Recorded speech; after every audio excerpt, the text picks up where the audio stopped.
नमस्कार। आज हम कुछ हाल की ज़रूरी घटनाओं पर थोड़ी गहराई से बात करेंगे। हमारे पास भारत की कुछ नई पहलों से लेकर दुनिया भर की कुछ अहम खबरों तक कई स्रोतों से जानकारी है। सरकारी घोषणाएं हैं, कुछ अदालती फैसले हैं और पर्यावरण से जुड़ी कोशिशें भी हैं। हाँ, और हमारा इरादा है कि इन अलग-अलग खबरों से जो मुख्य बातें हैं उन्हें निकालें। मतलब ये समझे कि ये सब हो क्या रहा है और इसका क्या असर हो सकता है। तो चलिए शुरू करते हैं। भारत से ही शुरुआत करते हैं। झारखंड में 21 जुलाई को देश की पहली माइनिंग टूरिज्म परियोजना शुरू हुई है। ये सुनने में तो बिल्कुल नया लग रहा है। हाँ, ये वाकई एक अनोखी पहल है। मतलब वो जगह जहाँ पहले माइनिंग होती थी, खदानें थीं, उन्हें अब टूरिस्ट स्पॉट की तरह डेवलप किया जा रहा है। अच्छा। जी, ये न सिर्फ उस इलाके को एक नया इकोनॉमिक सहारा देगा, बल्कि पर्यटन का एक बिल्कुल अलग ही अंदाज पेश करता है भारत में। दिलचस्प है। अच्छा, राष्ट्रीय स्तर पर देखें तो खेलों के प्रशासन में भी कुछ सुधार की बात चल रही है। खेल मंत्री ने लोकसभा में वो राष्ट्रीय खेल प्रशासन विधेयक 2025 पेश किया है। हाँ, बिल्कुल। इसका जो मुख्य उद्देश्य है वो है खेल संघों के काम करने के तरीके में ज्यादा पारदर्शिता लाना, जवाबदेही तय करना। अक्सर हम सुनते हैं ना कि खेल संघों के संचालन को लेकर सवाल उठते हैं। हाँ। तो ये बिल उन्हीं समस्याओं को एक तरह से एड्रेस करने की कोशिश है। हाँ, ताकि प्रशासन बेहतर हो सके। जी। और आपदा प्रबंधन, ये तो हमेशा ही एक बड़ी चुनौती रहती है। इस पर भी एक नया कदम है। केंद्र सरकार ने 23 जुलाई को राष्ट्रीय संकट प्रबंधन समिति एनसीएमसी बनाई है। हाँ, ये एनसीएमसी बहुत जरूरी है। देखिए, जब कोई बड़ी आपदा आती है तो अलग-अलग सरकारी एजेंसियों के बीच तालमेल बिठाना वो कभी-कभी मुश्किल हो जाता है। हाँ, वो तो है। तो ये समिति इसी कोऑर्डिनेशन को बेहतर बनाने का काम करेगी, ताकि राहत और बचाव का काम तेजी से हो और असरदार तरीके से हो। एक तरह से सेंट्रल कोऑर्डिनेशन बॉडी होगी ये। समझ गई।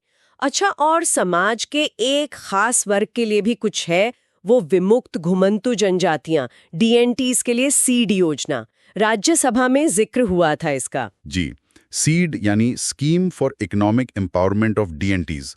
ये समुदाय अक्सर विकास की दौड़ में पीछे रह जाते हैं, तो ये योजना खास तौर पर इनके आर्थिक सशक्तिकरण पर ध्यान देगी, जैसे बेहतर शिक्षा, स्वास्थ्य, रोजगार के मौके, ताकि वो मुख्य धारा से जुड़ सकें। ये अच्छी पहल है। अच्छा, ऊर्जा क्षेत्र में भी कुछ नया है। राजस्थान में गौरीबिया 16 प्रोजेक्ट का उद्घाटन हुआ है। हाँ, 19 जुलाई को केंद्रीय मंत्री प्रहलाद जोशी ने इसका उद्घाटन किया। ये भारत का जो रिन्यूएबल एनर्जी का लक्ष्य है ना, हाँ। उस दिशा में एक और कदम है। जैसे जैसे ऐसे प्रोजेक्ट्स बढ़ेंगे, हमारी जो निर्भरता है कोयले जैसे पारंपरिक स्रोतों पर, वो कम होगी। हालांकि ये भी देखना होगा कि ऐसे बड़े प्रोजेक्ट्स के लिए जमीन वगैरह के मुद्दे कैसे हल होते हैं। सही कहा, वो पहलू भी है। अच्छा, और समुद्री मोर्चे पर भारतीय तटरक्षक बल को समुद्र प्रचेत मिला है 23 जुलाई को। ये क्या खास जहाज है?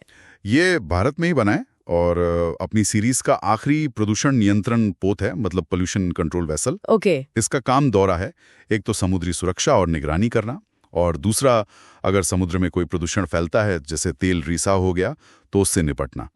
तो ये दिखाता है कि भारत समुद्री पर्यावरण को लेकर गंभीर है और हाँ, आत्मनिर्भर भी हो रहा है। ये तो हुई भारत की कुछ अहम बातें।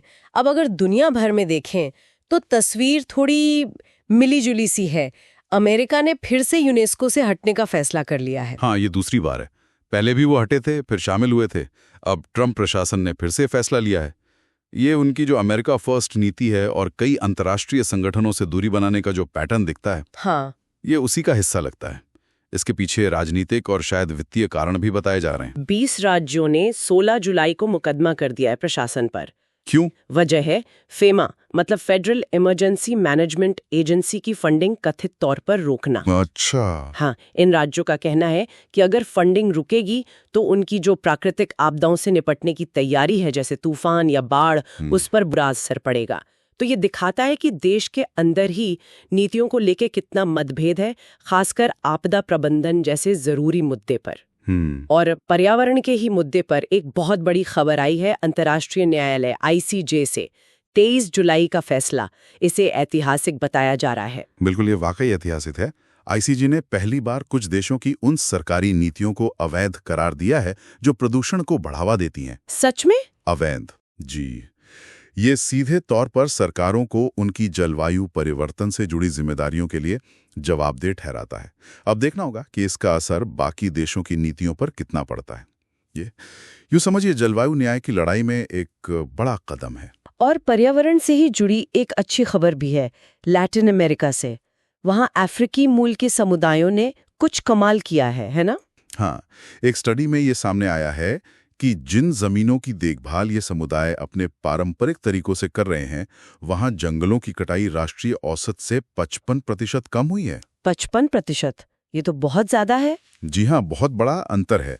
ये बात असल में पारंपरिक ज्ञान और जो स्थानीय समुदाय हैं उनकी भूमिका को उजागर करती है कि कैसे वो पर्यावरण बचाने में इतने असरदार हो सकते हैं। तो आज हमने काफी कुछ कवर किया।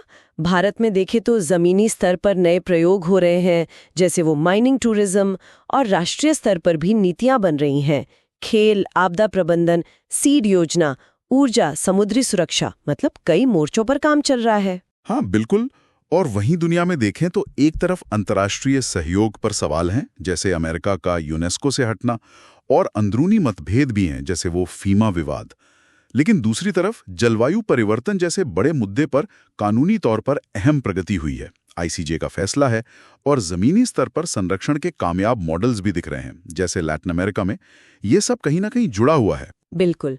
तो अब सोचने वाली बात यह है हम सबके लिए कि हम अपनी राष्ट्रीय ज़रूरतों और वैश्विक चुनौतियों जैसे जलवायु परिवर्तन या आपदा प्रबंधन, इनके बीच संतुलन कैसे साधेंगे।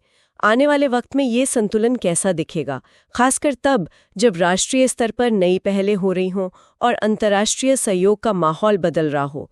ये सवाल शायद आने वाले दिनों में और भी अहम होता जाएगा।